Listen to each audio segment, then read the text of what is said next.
నమస్తే, welcome to 99 TV. మనం తీసుకునే ఆహారంలో ఏవో వచ్చి కలుస్తడం వల్ల క్యాన్సర్ వస్తుందా? చాలామందికి చాలా అపోహలు ఉన్నాయి. అలాగే దాంట్లో కొన్ని భ్రమలు ఉన్నాయి, కొన్ని వాస్తవాలు ఉన్నాయి. కానీ ఏదో అనుమానం, దేని మీద క్లారిటీ లేకపోవటం. బట్ ఖచ్చితంగా ఏంటంటే మనం తీసుకునే ఫుడ్, రకరకాల రూపాల్లో మనం తీసుకునే ఫుడ్ ఏ రకమైన క్యాన్సర్స్కి దారి తీస్తుందో, దాని రిపర్కషన్స్ ఎలా ఉన్నాయో ఉండబోతున్నాయో వివరించడానికి మనతో ఉన్నారు ఎన్విరాన్మెంటలిస్ట్ డాక్టర్ రేణు శరత్ బాబు. విస్తారంగా అధ్యయనం చేసి చాలా కేసుల్ని పరిశీలించిన తర్వాత ఆయన ఫైండింగ్స్లో తెలియన ఆసక్తికరమైన అంశాలు షేర్ చేయడానికి ప్రస్తుతం మనతో ఉన్న డాక్టర్ రేణు శరత్ బాబు గారికి నమస్తే అండి. నమస్తే. ఎస్టానిషింగ్ ఉంది. ఇందాక అంటే while we were discussing some time back, ఇట్లాగా ఈ కెమికల్స్ లేకపోతే ఇతరత్ర రసాయనాలు కాంబినేషన్ వల్ల క్యాన్సర్ వస్తుంది, అది మనం గమనించలేకపోతున్నామని. కుడ్ యూ ప్లీజ్ ఎలాబరేట్ అండి? Yes sir. మొదలుపెట్టే ముందు మన వేదంలో ఒకటి చెప్పింది సార్, జలం జీవం అమృతం అని. మనిషికి ప్రాణాధారం భూమి మీద అసలు ప్రాణం వచ్చిందంటే నీరు ఉన్న మూలాన్ని, తర్వాత ఆక్సిజన్ ఇవన్నీ. ఆ నీరు లేకపోతే నీరు చుట్టూ మన బాడీలో 70% నీరు ఉంది. మన చుట్టూ ఉన్న వృక్షాల్లోని ఏదైనా సరే 70 నుంచి 90% నీరు ఉంది. ఈ నీరు ఒకప్పుడు చాలా జాగ్రత్తగా వాడుకునేవాళ్ళు అండి. ఈ ర్యాపిడ్ అర్బనైజేషన్ అంటారు దీన్ని. అంటే ఒక పట్టణీకరణ ఎక్కువైపోయిన తర్వాత ఒక చిన్న ప్రదేశంలో ఎక్కువ మంది కాన్సన్ట్రేట్ అవ్వడం, వాళ్ళు వాడే మన అడ్వాన్స్డ్ టెక్నాలజీలు రావడము, మనం వాడుకునే ఫుడ్, అందులో వాడికే పదార్థాలు ఏదైనా కానీ ఇవన్నీ కూడా మలినాల రూపంలో బాడీ నుంచి బయటకు వెళ్తాయి. ఈ వ్యర్థాలు ఎక్కడికి వెళ్తున్నాయండి? మన పక్కన డ్రైన్లోకి వెళ్తున్నాయి, ఆ డ్రైన్లోంచి నదుల్లోకి వెళ్తున్నాయి, నదుల్లోంచి వెళ్ళిన నీళ్ళు మళ్ళీ కాలువల ద్వారా ఊళ్ళలోకి మళ్ళీ వస్తున్నాయి. అంటే మనం వాడిన వ్యర్థాలు కలిసిన నీళ్ళే మళ్ళీ మనం తీసుకుంటున్నాం. ఇది సైకిల్ అవుతుంది. ఈ క్రమంలో బయో అక్యుములేషన్ అనే ఒక ఉంది. అంటే నెమ్మదిగా స్థిరంగా కొన్ని పదార్థాలు బాడీ జీర్ణించుకోలేదు, అది మన లివర్లోనో లేకపోతే స్ప్లీన్లోనో అట్లా కొన్ని బాడీ భాగాల్లో పెరుగుతూ వస్తుంది. కొన్ని దేశాల్లో మెర్క్యూరీ లాంటి విష పదార్థాల వల్ల ఇది అవుతుంది అనుకునేవాళ్ళండి. కానీ నేను వచ్చింది భీమవరం అనే వెస్ట్ గోదావరి నుంచి. మాకు చేపల చెరువులు, రేలు చెరువులు ఎక్కువ, వ్యవసాయం ఎక్కువ, ఎందుకంటే వరి ఎక్కువ పండిస్తారు. నీళ్లలో మేము నత్రజని ఎరువులు ఎక్కువ వాడతాం, బాసరు నత్రజని ఎక్కువ వాడతాం. పేపర్ మిల్లులు ఉన్నాయి. అట్లా గోదావరి నుంచి వచ్చే కాలువలు, గోస్తని లాంటి చిన్న చిన్న నదుల్లోంచి వచ్చే కాలువలు, ఇవన్నీ కలిపి సముద్రంలోకి వెళ్ళే కాలువ ఉంది. భీమవరం ఒక ఎగ్జాంపుల్గా తీసుకుని మాట్లాడామంటే, గోదావరి వెస్టర్న్ డెల్టా ఆంధ్రప్రదేశ్కి, దేశానికి అన్నపూర్ణ అనే పరిస్థితి నుంచి నెమ్మదిగా కల్చరల్ షిఫ్ట్ అయ్యాం ఆక్వాకల్చర్కి. ఇందులో అందరూ అనుకునేదంటే ఆక్వాకల్చర్ మన చేపల చెరువుల్లో ఆ కెమికల్స్ వాడుతున్నారు, ఈ కెమికల్స్ వాడుతున్నారు అన్నది అదైతే 100% వాస్తవం కాదండి. దీనికి కావాల్సిన న్యాచురల్ ఫీడ్ ప్లవకాలు అంటారు, జూ ప్లాంక్టన్, ఫైటో ప్లాంక్టన్, పసిరి మన ఆల్గే వస్తుంది. ఆల్గేని ఫుడ్గా మనం ఎంత మేత వేసినా ఆల్గేని ఫుడ్గా తీసుకుంటే అది బాగా కన్వర్ట్ అవుతుంది. 70% ఓన్లీ దానికి అది కావాలి. అంటే ఆల్గే డెవలప్ చేయడానికి ఏం చేశారండి, మనం వ్యవసాయ భూముల్లో వ్యవసాయానికి వాడే ఎరువుల్ని వాడాల్సి వస్తుంది. అక్కడ కూడా ఫాస్ఫేట్ వాడతాము, కొంతవరకు నత్రజని వాడతాం, ఆవు పేడ ఇవన్నీ వాడతాం. దీంతోపాటు పౌల్ట్రీ మెన్యూర్ అనేది ఒకటి ఎక్కువ ఉంది. ఆ పౌల్ట్రీ మెన్యూర్ వాడడం కొన్ని రోజులు చేసేవాళ్ళండి. వీటన్నిటిలోని మనం కామన్గా చూస్తే ఎక్కువ ప్రోటీన్ ఉంటుంది. ఆ ప్రోటీన్ కొంతవరకు ఒక 30-40% తీసుకుంటుంది. మిగతాది వ్యర్థంగా మళ్ళీ నీళ్ళలోకి వెళ్ళిపోయి నెమ్మదిగా కిందకి వెళ్ళిన తర్వాత ఆ ప్రోటీన్ అనేది బ్రేక్ అమోనియా ఫామ్ అవుతుంది. అమోనియా నుంచి నైట్రేట్ ఫామ్ అవుతుంది. నైట్రైట్ అనేది 1 pp అంటే 1 మిలీగ్రామ్, లీటర్కి 1 మిలీగ్రామ్ ఉంటే చేపలు చచ్చిపోతాయి. ఒక 40 నుంచి 50 మిలీగ్రాములు దాటిన తర్వాత మన బాడీలో అన్నెసరీ అంటే ఆక్సిజన్ కోసం కంపీట్ అవుతుంటుంది. ఓకే, ఆక్సిజన్ పక్కన పెడుతుంది. జనరల్ అంటే మామూలుగా ఏంటంటే కార్బన్ డైఆక్సైడ్ లెవెల్స్ ఎక్కువైపోయినప్పుడు, కార్బన్ మొనాక్సైడ్ ఎక్కువైపోయినప్పుడు మనిషి ఆస్ఫిక్సియా అంటారు, అంటే ఊపిరి పీల్చుకోలేని తత్వం వచ్చి కొంచెం మనిషి చచ్చిపోతాడు, చాలా తెలుస్తుంది. ఈ నీళ్లలో కరిగిపోయి ఉంటుంది నైట్రేటు యాజ్ పర్ మనం pollution control board central government ఇచ్చిందంటే 40 ppm దాటకూడదు, అంటే 40 మిలీగ్రాములు పర్ లీటర్ దాటకూడదు. ఇక్కడ మనం మీరు చెప్పే డ్రింకింగ్ డ్రింకింగ్ వాటర్ ఈవెన్ మన బయటకు వదిలే నీళ్ళని కూడా సాగునీటి కోసం దేనికైనా సరే, అంటే మనం వదిలిన నీళ్ళు, ఎందుకంటే అదే మళ్ళీ మన దాంట్లోకి వస్తుంది, సైకిల్ అవుతుంది కాబట్టి. నైట్రోజన్ వల్ల చిన్న బ్లూ బేబీ సిండ్రోమ్ అని మనం చిన్నప్పుడు విని ఉంటుంది. కొంతమంది పిల్లల్లో, చిన్నపిల్లల్లో, కొంతమంది పెద్దవాళ్ళలో కూడా సడన్గా బ్లడ్ అంతా, శరీరం అంతా బ్లూ అయిపోతుంది, నీళ్ళ రంగులో మారిపోతుంది. ఒకప్పుడు దాని కారణం ఏంటో తెలియదు, అది జస్ట్ నైట్రోజన్ అక్యూములేషన్ వల్ల జరుగుతుందండి. అది అంటే ఎక్సెస్ నైట్రోజన్ కొంతమందిలో అక్యూములేట్ అవుతూ ఉంటుంది, మనలో కూడా అక్యూములేట్ అవుతూ ఉంది. పూర్వం కెమికల్స్ లేకుండా ఫుడ్ తినేవాళ్ళం, దానివల్ల ఫుడ్ టేస్ట్గా ఉంటుంది. అంటే మనం పండించే పంటల్లో, అందులో మొక్కలు తయారు చేసే పిండి పదార్థాలు లేకపోతే తయారు చేసే ఏం తేడా లేదండి ఇప్పుడు కూడా. కెమికల్ కంపోజిషన్ మారలేదు, అదే 64% స్టార్చ్ ఉంటుంది చిరుధాన్యాల్లో, 35 నుంచి 40% ప్రోటీన్ ఉంటుంది పప్పు దినుసుల్లో. ఇవన్నీ కాదు, మనం వ్యవసాయం కోసం ఎక్కువ పంట ఎదిగే జనాభా కోసం మనం హరిత విప్లవం వచ్చిన తర్వాత మోర్ ఈల్డ్ కోసం మనం ఫెర్టిలైజర్స్ అలాగా వాడడం మొదలుపెట్టాం. ఫెర్టిలైజర్ వాడింది కొంత మళ్ళీ గ్రౌండ్ వాటర్లోకి వెళ్తుంది. ఫర్ ఎగ్జాంపుల్, ఒక వరి పొలానికి ఎకరానికి 4 బస్తాల నుంచి 6 బస్తాలు యూరియా వాడాల్సి వస్తుందండి. యూరియాలో 40% అమోనియా, నైట్రోజన్ ఉంటుంది. ఈ నైట్రోజన్ ఎంత, మొక్క వాడుకునేది ఓన్లీ 10-15%, కొంత గాలిలోకి వెళ్ళిపోతుంది. మనకి రెగ్యులేటరీ స్టాండర్డ్స్ ఏం లేవా సార్? రెగ్యులేటరీ స్టాండర్డ్స్ అంటే ఇప్పుడు అగ్రికల్చర్లో పర్సన్ నిజంగా చెప్పాలంటే ఇది ఇలా వాడకూడదని చెప్పి ఇంటిగ్రేటెడ్ పెస్ట్ మేనేజ్మెంట్ అని లేకపోతే ఇంటిగ్రేటెడ్ అగ్రికల్చర్ అని ఉన్నాయి మనకు పూర్వం నుంచి వాడేవి. ఈల్డ్ తగ్గిపోతుంది, అంటే దిగుబడి తగ్గిపోతుంది, పెట్టుబడి ఖర్చులు పెరిగిపోతున్నాయని ఏంటంటే ఒక రైతు చూస్తాడు, యూరియా వేసిన తర్వాత పొలం బాగా పచ్చగా ముదురాకు పచ్చలో తరుగుతుందండి, కనిపిస్తుంది. అదే పక్కన ఎవరైనా ఆర్గానిక్ అంటే ఎరువులు లేకుండా సేంద్రియంగా పండించాలనుకోండి, అది కొంచెం చిలక పచ్చ రంగులో ఉంటుంది. యాక్చువల్ రంగు అదే కరెక్ట్, దాని నుంచి వచ్చే ఈల్డ్ కూడా బాగుంటుంది, కొంచెం తక్కువ రావచ్చు. కానీ ఈ పచ్చగా ఉన్నప్పుడు ఏంటంటే నాకు చాలా బాగా పనిచేసి నా పంట పండుతుందండి, దీనివల్ల పురుగు అట్రాక్ట్ అవుతుంది. ఇది అర్థం చేసుకోవట్లేదు. ప్లస్ మన భూమిలోకి ఆ నీళ్లలోంచి వెళ్తుంది. ఈ రోజున ఉన్న క్యాలిక్యులేషన్ ప్రకారం మనకి ఒక 5-6 పంటల వరకు పొటాషియం వాడక్కర్లేదు, నత్రజని ఎరువులు వాడక్కర్లేదు. కానీ అది మొక్కకి అవైలబుల్ రావట్లేదు.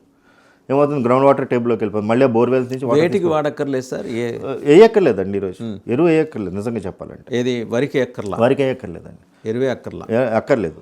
కానీ అదేమైంది ఎగబడి మరి యూరియా వేస్తున్నారు. అదే సార్, ఇప్పుడు బయో అవైలబిలిటీ, మొక్కకి అవైలబిలిటీ అన్న దానికోసం వాడుతున్నారు. ఇప్పుడు 44 బస్తాలు అంటే 200 కేజీల్లో 40% అంటే దగ్గర దగ్గర ఒక 80 కేజీలు యూరియా పడుతుందండి, నైట్రోజన్ వెళ్తుంది. 80 కేజీలు నైట్రోజన్ అక్కడ మొక్కకు అందుబాటులో రావట్లేదు. ఒక 20 కేజీలు 30 కేజీలు వస్తుంది, 40 కేజీలు వస్తుంది. దాని రిక్వైర్మెంట్ ఎంత ఉందో అంతే తీసుకుంటుంది. దాని తర్వాత రెసిడ్యూ కొంత మట్టిలో మ్యాట్రిక్స్ ఫామ్ వేస్తుంది, మట్టికి పట్టేసి ఉందండి ఈరోజు. కొంత గ్రౌండ్ వాటర్ లాగా ఎప్పుడైతే నీళ్ళు, వరిలో మనం ఎక్కువ నీళ్ళు నిలవగడతాం, ఏ మొక్కకైనా నీళ్లు పెట్టినప్పుడు కొంత నీరు కిందకి వెళ్తుంది, కొంత ఆవిరవుతుంది. ఆవిరైన దాంట్లో వెళ్ళదు. కానీ ఎక్కడైతే నీరు ఇంకుతుందో, భూగర్భ జలాల్లో కలుస్తుందో, దాంతోపాటు ఈ నత్రజని కూడా వెళ్ళిపోతుంది.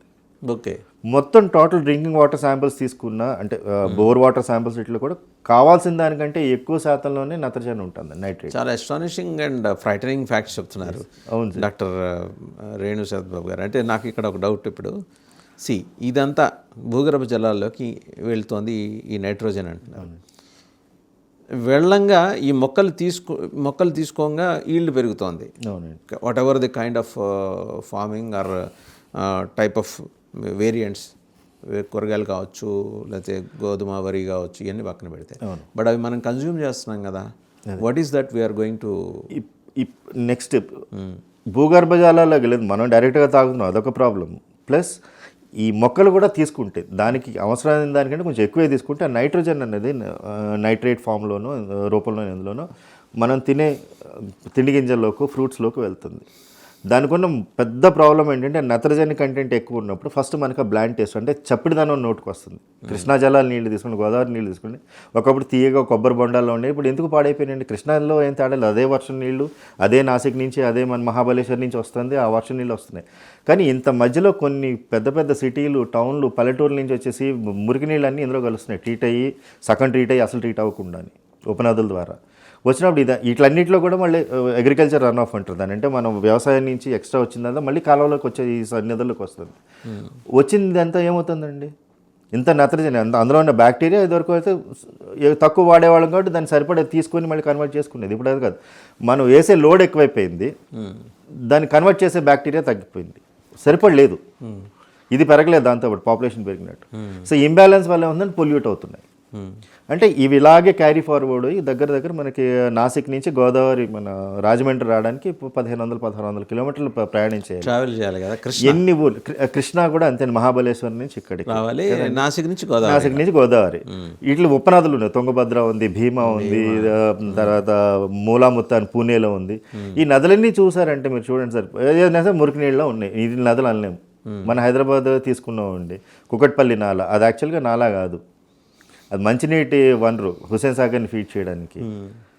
మూసీ నది ఉంది, మన హైదరాబాద్ సిటీ పైన ఎలా ఉంది, హిమాయ సాగర్ తర్వాత ఎలా ఉంది. Kukatpally is a satellite connection to Hussain Sagar. అవును, అంతేనా, శాటిలైట్ కనెక్షన్. అది ఒక పాండా? పాండ్ కదా సార్, కుకట్పల్లి నాలా ఉంది. చెరువులు చాలా ఉన్నాయి సార్ మన హైదరాబాద్లో, 650 చెరువులు, 700 చెరువులు ఇప్పుడు ఉండేవి. ఒకప్పుడు 6600 చెరువులు ఉండేవి సార్ హైదరాబాద్ ఔటర్ రింగ్ రోడ్కి అవతల యువతల. ఆ తర్వాత 600-650 కుచించిపోయినాయి, ఈ మధ్యలో ఇంకా తగ్గిపోయినాయి కూడా. ఆ కారణాలు అవన్నీ మనం మాట్లాడకపోతే మన హైదరాబాదే తీసుకుంటే గోల్స్కట్ చెరువులు సార్. ఒక చెరువులో అంటే నిజాం ఆ టైంలో వాళ్ళు చేసిందంటే, ఒక చెరువు నిండిందంటే వరద రాకుండా ఉండడానికి ఇంటర్లింకింగ్ చేశారు. గ్రేట్ ఎఫర్ట్ బై, చాలా చాలా గొప్పదండి అది యాక్చువల్గా. ఈ ఇంటర్లింకింగ్ ఒకప్పుడు మంచిదైంది, ఇప్పుడు అదే చెడ్డ అయిందండి. ఈ చెరువులో ఈ ఊళ్ళో ఈ చెరువులో నీళ్ళు ఏదైనా మురుగు వస్తే ఈ ఊళ్ళతో సరిపోయింది, ఇప్పుడు ఇది కిందకి వెళ్తుంది, ఇది కిందకి ఎలా క్యారీ ఫార్వర్డ్ అవుతుంది. హైదరాబాద్ లాంటి సిటీలోనే దగ్గర 1050 MLD మిలియన్ లీటర్ల మురుగునీళ్ళు వస్తున్నాయి. గవర్నమెంట్ ఎన్ని ట్రీట్మెంట్ ప్లాంట్లు పెడితే, ఎంత ఖర్చు పెడితే ట్రీట్ అవుతుందండి. మెకానికల్ ప్రాబ్లమ్స్ చాలా ఉన్నాయండి, ఒకదాని మీద ఆపాదించాలి. అసలు మనకి ఏంటంటే మనకున్న అతి ఎట్లా చెప్పాలి నాకు తెలియదు సార్, వాడచ్చలేదో, చాలా సింపుల్గా తీసుకుంటాం. నీళ్ళే కదా ఫ్రీగా వస్తున్నాయి, తక్కువగా వస్తున్నాయి, చెత్తే కదా బయట పడేయచ్చు. మన ఇంట్లో ఇంత నీట్గా పెట్టుకునే ఇల్లు, మన గుమ్మం బయట మనం చెత్త పడేసినా పట్టించుకోవట్లేదు అనమాట. ఈ లోపల ఉన్నది బయట అదే ఈక్వల్గా అనుకుంటే మనకు ఫస్ట్ ఈ చెత్త గురించి తర్వాత మాట్లాడదు, కానీ చెత్త కూడా ప్రాబ్లం సార్. ఈ చెత్త నుంచి మనం వాడేసిన కూరగాయ తుక్కులు అన్నీ తీసుకెళ్ళి చెత్తలో పడేస్తాం. ఒక 2 గంటలు 3 గంటలు మన ఇంట్లో ఉన్న తర్వాత 5-6 గంటలు ఉంచేసాం అనుకోండి, మనాడు పొద్దునికి నెమ్మది దాని నుంచి నీరు గారుతూ ఉంటాయి కదా, దాన్ని లీచేట్ అంటారు. ఇప్పుడు హైదరాబాద్ లాంటి మహానగరంలో దగ్గర ఒక రోజు స్టోర్ చేస్తే దాని నుంచి వాటర్ వచ్చేస్తూ ఉంటుంది చెత్తలోంచి. మన ఒక ఇంటిలోంచి దగ్గర మ్యాక్సిమం వాడేది ఒక 1/2 కిలో చెత్త వస్తుందండి. కానీ ఇలా హైదరాబాద్లో దగ్గర కొన్ని ఫిగర్స్ నేను చెప్పకూడదు ప్రాక్టికల్ చేసిన, కానీ యాజ్ పర్ ఇది జవహర్ నగర్ డంప్ యార్డ్కి 6000 నుంచి 8000 టన్నులు వెళ్తుంది, అందుకని ఎక్కువ వెళ్తుంది పర్ డే. 1/2 kg చెత్తకే మనం ఒక చెత్తోడు తీసుకెళ్ళకపోతే గంట ఆగలేం కదండి. ఎంత సైంటిఫిక్ ల్యాండ్ ఎలా ఎస్టిమేట్ చేసుకుంటుంది అది, దాన్ని సెక్యూర్ ల్యాండ్ ఫిల్ అని చేస్తున్నారు, కొంతవరకు కాంపెన్సేట్ అవుతుంది. కానీ దానిలోంచి వచ్చే లీచ్ చేయటం దగ్గర ఒక 2000 KL అంటే 2 MLD నుంచి 4 MLD డిపెండ్ అవుతుందండి. వాళ్ళు ట్రీట్మెంట్ ప్లాంట్లు పెట్టారు, ఎంత చేసినా కంటిన్యూస్ అది ధారావాహికంగా వస్తూనే ఉంటుందండి. దానివల్ల వచ్చే వాసన కానీ, ప్లస్ అందులో సాల్ట్ కంటెంట్ ఎక్కువ ఉంటుంది, ఉప్పు కంటెంట్ ఎక్కువ ఉంటుంది. దీని అంటే వల్ల గ్రౌండ్ వాటర్ కంటామినేషన్ అయ్యింది. ఈ లోపల వర్షాలు వస్తాయి, మన హైదరాబాద్లో వర్షాలు వచ్చినట్టు ఎలా వస్తాయో తెలియదు, మొత్తం అవన్నీ కలిపి కొట్టుకెళ్ళి ఉదాహరణ ఒకటి కలిసిపోతాయి. మొత్తం అన్ని లేకులు ఇంటర్ లేకుంటే కాబట్టి ఉదాహరణ నుంచి ఉదాహరణ క్యారీ ఫార్వర్డ్ అవుతుంది. ఇది మనం ఎంతసేపు చూస్తుంది ఏంటంటే చాలా బ్రాడ్గా ఈ లేక్ కంటామినేట్ అయిపోయింది అంటున్నారు. అసలు ముందు ఇందులోంచి వచ్చి ఏం ప్రాబ్లం ఉంది, బేసిక్ ప్రాబ్లం ఉంది ఎవరు అర్థం చేసుకోలేదు. నాకు వాసన వస్తుంది, మురికి, కాలుష్య కసారం అంటున్నామండి. అసలు కాలుష్యంలోకి ఏమొస్తున్నాయి? ఒకప్పుడు ఇంట్లో పాండ్స్ పౌడర్ వాడుకునే వాళ్ళు, లేకపోతే సమ్ టాల్కమ్ పౌడర్ వాడుకుని మహా అయితే చిన్న మేకప్ పెట్టుకునే వాళ్ళు, అంతే కదండి. ఈరోజు మనకి ఎన్ని కాస్మెటిక్స్ వచ్చినాయండి, కొత్త కాస్మెటిక్స్ వస్తున్నాయి. కొత్త కాస్మెటిక్స్లో చాలా మటుకు ఎండోక్రైన్ రిసెప్టర్స్ అంటారు, ఎండోక్రైన్ డిస్టర్ప్టర్స్ అంటారు, ఎమర్జింగ్ పొల్యూటెంట్స్ అంటారు. ఎందుకు పేరు పెట్టారంటే సైంటిస్టులు కూడా, అది రోజుకో కొత్త రకం వస్తుంది. దాన్ని మళ్ళీ అదేంటో చూసుకుని దాన్ని ఏం ట్రీట్మెంట్ సిస్టమ్ కనిపెట్టారంటే దగ్గర ఒక 5-6 ఏళ్ళు పడుతుంది. ఈ లోపల ఇది వచ్చి డ్యామేజ్ చేసే పరిస్థితి ఏంటంటే, అది మనం ఎలా ఫుడ్ చైన్లోకి మన మొక్కల ద్వారా ఫుడ్లోకో లేకపోతే దీని ద్వారా ఇందులోకి వస్తుంది, మనం తాగే నీళ్ళకి వస్తుంది. దాని క్యాస్కేడింగ్ ఎఫెక్ట్ ఏంటి సార్? ఇప్పుడు అదే నైట్రోజన్ ఎస్టిమేట్ చేసుకుంటుంది ఎక్కువ, కొన్ని మొక్కలు కొన్ని పంటలు లేదా వాటి రిక్వైర్మెంట్ కన్నా ఎక్కువ ఎస్టిమేట్ చేసుకున్నప్పుడు వాటిని మనం కన్జ్యూమ్ చేస్తున్నప్పుడు వాటి క్యాస్కేడింగ్ ఎఫెక్ట్ ఎలా ఉండబోతోంది, ఎలా ఉండింది? ఇలా ఉంది. ఒక చిన్న ఎగ్జాంపుల్, గోదావరి వెస్ట్రన్ డెల్టా, పశ్చిమ డెల్టా గోదావరి సార్, భీమవరం ఈ ఏరియా అంతా కలిపి వస్తుంది. ఒక 10 సంవత్సరాల క్రితం ఏంటంటే బ్రెస్ట్ క్యాన్సర్లు ఎక్కువ ఆడాళ్ళలో. అయ్యో, హైయెస్ట్ ఆ రీజియనా సార్ మేము స్టడీ చేసింది. మీరు స్టడీ చేస్తున్నారు? తర్వాత చూస్తే నెమ్మదిగా అదన్నీ ఉంది, డెల్టా ఏరియాస్లో ఎక్కువ ఉంటుంది. ఎందుకు ఉంటుందంటే డెల్టా రీజియన్ అన్నది మొత్తం టోటల్ నదీ జలాలన్నింటినీ సముద్రంలో కలపడానికి ముందున్న పాయింట్. అంటే మొత్తం అక్యుములేట్ అన్నీ ఇక్కడే ఉన్నాయండి. ఇవే మళ్ళీ మా చెరువులోకి వెళ్తే మంచి గేట్వే అది వెస్ట్రన్ డెల్టా మేము స్టడీ చేసింది. సో అందులో ఎమర్జింగ్ పొల్యూటెంట్స్, ఎండోక్రైన్ డిస్రప్టర్స్, ఈ నైట్రేట్ లెవెల్స్ చాలా హై నైట్రేట్ లెవెల్స్, కొంతవరకు ఈ ఆక్వాకల్చర్ నుంచి వాళ్ళు పట్టడం అంటే ఒక హార్వెస్ట్ చేసినప్పుడు ఖచ్చితంగా నీళ్ళు వదలాల్సిందే. భూగర్భంలోకి వెళ్ళి ఇవన్నీ కాలువలోకి వెళ్తే ఏ భూగర్భంలోకి వెళ్తున్నాయి. ఇంకొకటి ఏంటంటే భూగర్భ జలాలు ఇప్పుడు అంటే సాల్ట్ వాటర్ కోసం డీప్ బోర్వెల్స్ చేస్తాం. అవును, ఎక్కడైనా సరే ఖాళీ అయినప్పుడు దాన్ని ఖచ్చితంగా నింపాల్సింది. గ్యాప్ నింపడానికి ఈ నీళ్ళు ఇంకా కిందకి వెళ్తూనే ఉంటాయండి, వాక్యూమ్ ఎఫెక్ట్ క్రియేట్ అయ్యి. అంటే అక్కడక్కడే తిప్పుకుంటున్నాం. ఒకటి పైనుంచి వచ్చిన ప్రభావం, ఒకటి ఆల్రెడీ దానిలో అక్కడక్కడ రీసర్క్యులేట్ చేసుకుంటా సముద్రం నుంచి ఆటుపోటుకి వెనక నీళ్ళు ముందుకు వస్తూ ఉంటాయి. ఇవన్నీ కలిపి ఏమైందంటే మనం చేసిన దాంట్లో జస్ట్ బికాజ్ ఆఫ్ ఈ ఎక్సెస్ నైట్రేట్స్ ఇవన్నీ వల్ల ఈ క్యాన్సర్ని స్లోగా over period of time aggravate చేయడం మొదలుపెట్టింది. రైట్. ఒక 30-40 ఇయర్స్ బ్యాక్ సమస్య ఇలా ఉండేదా? లేదండి. భీమవరం ఎగ్జాంపుల్ చెప్తాను సార్. నేను పుట్టి పెరిగింది భీమవరంలో. ఎనమదూరు డ్రైన్ అంటారు, యాక్చువల్గా అది డ్రైన్ కాదు. దాని భీమవరంలోనే పెరిగాను సార్. ఊరు పక్క నుంచి వెళ్తుంది, ఊరు మధ్యలో నుంచి వెళ్తుంది. ఓకే. ఒకప్పుడు 2 డ్రైన్లు వెళ్ళాయి. భీమవరం మున్సిపల్ జనాభా అప్పుడు 30,000-40,000 ఉండేది. అప్పటికే అది మురికాలు అయిపోయింది. ఎందుకంటే డ్రైనేజీలు కలిసినవి, పైనుంచి కొన్ని పేపర్ మిల్స్, మొత్తం టోటల్ డెల్టా అంతటినీ డిశ్చార్జ్ సముద్రంలో చేసేది అదే. ఒక 30 సంవత్సరాల క్రితం దగ్గర 40-50 విలేజెస్కి, సముద్ర తీర గ్రామాలన్నిటికి మంచినీటి సదుపాయం అదే. అందులోనే లాంచీలు తిరిగాయి, పవర్ బోట్లు తిరిగాయి. ఇక్కడి నుంచి మొత్తం రోడ్ ట్రాన్స్పోర్ట్ లేనప్పుడు మొత్తం టోటల్ అన్నిటికీ అదే జీవనాధారం అది. మేము కూడా గొలవాన్ తిప్ప అని చెప్పి అక్కడ పేరుపాలెం గొలవాన్ తిప్ప వెళ్ళేవాళ్ళం సార్. గొలపాలెం అంటారు. ఆ బీచ్కి వెళ్ళాలంటే, పిక్నిక్ వెళ్ళాలంటే లాంచ్ ఎక్కి వెళ్ళేవాళ్ళం. ఇప్పుడు అదే భీమవరం టౌన్ మధ్యలో ఆ లాంచీలు వెళ్ళలేని పరిస్థితి ఉందండి. ఎందుకంటే దగ్గర 2.5 నుంచి 3 మీటర్ల స్లడ్జ్ పెరిగిపోయింది. స్లడ్జ్ అంటే బురద పెరిగిపోయింది. ఈ బురద అంతా పైనుంచి వచ్చిందండి, పొలాల్లోంచి వచ్చిన బురద కాదు. ఈ ఇండస్ట్రీ ఆ పూడికి తీయడానికి, డ్రెడ్జింగ్ చేయాలంటే ఒక్కసారి పూడికి తీయడం, బయటకు పంప్ చేయాలండి. పంప్ చేశారంటే వాసన వస్తుందండి, మామూలుగానే వాసన. మీరు ఇలాంటి పాత్రలు పెట్టుకుంటాం కదండి ఇంట్లో, కడుక్కున్న పాత్రలు, ఇత్తడి పాత్రలు కానీ, లేదా అల్యూమినియం కానీ, పాపం నీట్గా గట్టు మీద చాలామంది కుటుంబాలు ఉంటాయి. వాళ్ళు నీట్గా కడుక్కుని అన్నీ పెట్టుకుని తోముకుని పెట్టుకుంటారు. మర్నాడు పొద్దునికి అది చిలుము పడుతుంది. చిలుము పడుతుందంటే ఇక్కడ హైడ్రోజన్ సల్ఫైడ్ వస్తుంది. భీమవరం 4 బ్రిడ్జ్లో, బ్రిడ్జ్ పక్క నుంచి 1 గంట నిలబడి వెళ్ళారంటే కింద నుంచి ఏదో బాంబులు పేలినట్టు పెద్ద మిథేన్ జనరేట్ అవుతుంది. మిథేన్, హైడ్రోజన్ సల్ఫైడ్ ఇవన్నీ ప్రొడ్యూస్ అవుతుంది కదండి. సో ఇది ఒకటి గాల్లో కలుస్తుంది, మనం తాగే నీళ్ళలో కలుస్తుంది. ఇవన్నీ ఒక చైన్ లింక్ ఆఫ్ ఫ్యాక్టర్స్ అండి.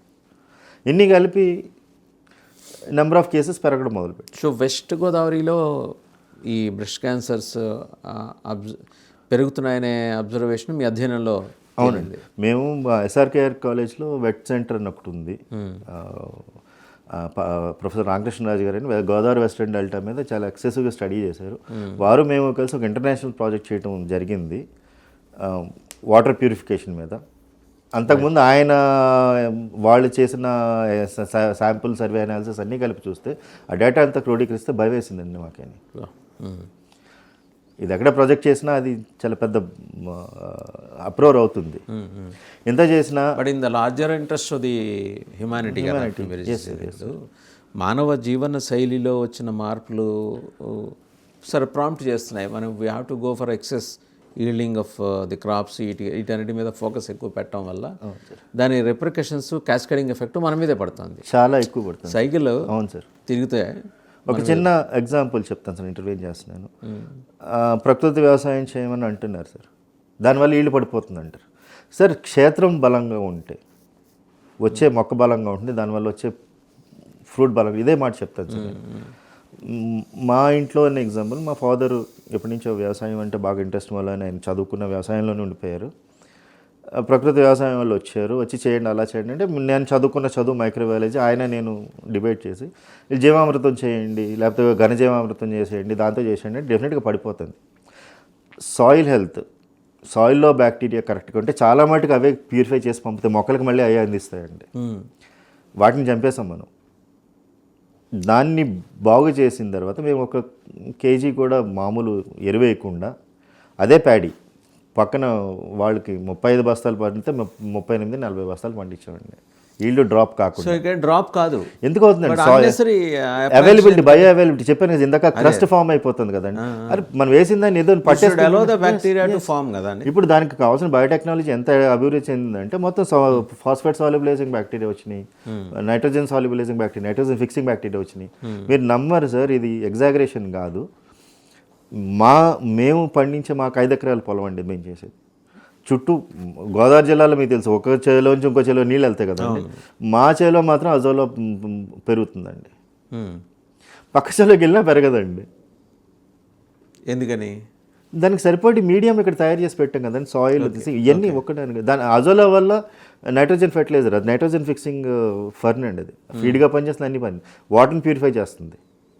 అంటే మనం ఏ ఫామ్ లో ఉంటుంది? అది చిన్న ఎదిగే పైన నీటిలో తేలేది, చాలా అందంగా ఉంటుంది, చిన్నగా ఉంటుంది. దాన్ని మనకి ఏమంటారు మీరు దాన్ని? అజోలా అంటామండి. అజోలా ఫీడ్గా ఉంటుంది. మళ్ళీ గురపడెక్కు ఉంది, అది could you please spell out? Azolla, AZOLLA. Okay. Extensive studies జరుగుతున్నాయి ఇప్పుడు అజోలా వల్ల నీటి ప్యూరిఫికేషన్ అన్నీ చేశాను. కానీ నేను చూసిన ఎగ్జాంపుల్, అజోలా ఉండ్లో నైట్రోజన్ అది ఫిక్స్ చేసుకుంటుంది, వాటర్ ప్యూరిఫై చేస్తుంది, మంచి వాల్యుబుల్ ఫీడ్ ఇస్తుంది. అంటే నాకు నైట్రోజన్ మళ్ళీ దాన్ని అది అందులో కుడుతుంది, నైట్రోజన్ ఫీడ్. నేను ఫెర్టిలైజర్ వేయాల్సిన అవసరం ఈ రోజు వరకు లేదండి. పంట తిన్న పక్క అదే క్వాంటమ్ ఆఫ్ ఫీల్డ్లో పండింది మీకు, దానికన్నా ఒక 3-4 బ్యాగ్స్ అండి, ఆల్మోస్ట్ ఒక 15% ఈల్డ్ ఎక్కువ ఉంది. ప్లస్ నా కాస్ట్ ఎకరానికి 9,000 నుంచి 10,000 ఖర్చు అవుతుంది రైతుకి ఎరువులకు.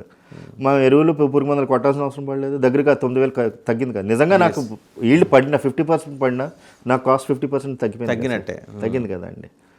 తగ్గడమే కాదు, తిన్నాం సరే. ఈరోజు కూడా ఇంట్లో ఫాదర్ ఇప్పుడు కూడా 74 ఏళ్ళు, ఆయనకి ఎన్ని ఏవైనా ఈరోజు కూడా నాకంటే యాక్టివ్గా ఉంటారు. వాళ్ళు తినేది వాళ్ళు పండించుకుని వాళ్ళు తింటున్నారు. మేము సిటీలో ఉండి ఎప్పుడో 6 నెలలకు ఒకసారి వెళ్ళి తింటున్నాం. మాకు వాళ్ళకి ఎంత తేడా ఉందండి. ఇప్పుడు ఈ క్యాన్సర్స్కి సంబంధించి మీరు చేసిన స్టడీ ఉంది కదా sir, was it in the notice of the government అండి, గవర్నమెంట్ ఆఫ్ ఇండియా కానీ minister of government of India అంటే చూడండి సార్, ఇది సైంటిఫికల్లీ ఇవన్నీ చాలా రీసెర్చ్ పేపర్స్ కూడా ఉన్నాయి. ఈ అగ్రవేటింగ్ ఫ్యాక్టర్స్ అని చెప్పి మేము పబ్లికేషన్ చేసాం.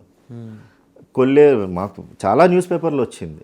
గవర్నమెంట్కి తెలుసా అంటే తెలుసు, కానీ దాన్ని ట్యాకిల్ చేయడం అనేది సార్ ఫస్ట్ అసలు మన ఇంట్లో మనకు స్టార్ట్ అవ్వాలండి.